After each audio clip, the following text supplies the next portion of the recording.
Benn delivers honest verdict on Chris Eubank Jr.'s power after moving up to face him. Benn has spoken about what it was like to finally face Chris Eubank Jr. in the ring. These two generational rivals put on a superb show for a packed-out Tottenham Hotspur Stadium across 12 all-action rounds.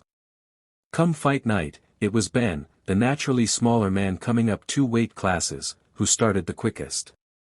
He was throwing big shots from the first bell and looked to catch Jr. a number of times before his fellow Brit got a foothold and established himself midway through the contest. Eubank would go on to land notable uppercuts and combinations through the guard of a tough and gritty Benn.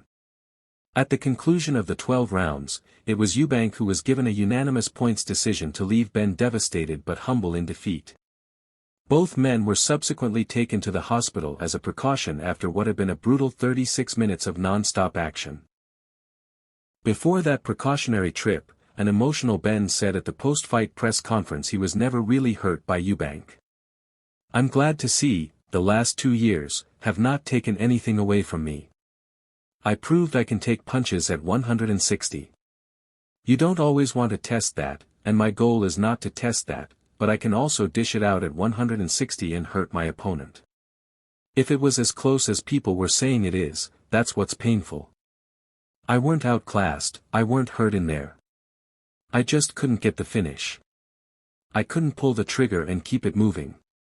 Both men looked more fatigued than hurt towards the end of the contest. However, round 12 was shootout in which either could have hit the canvas, an ending that will live long in the memory of British fight fans.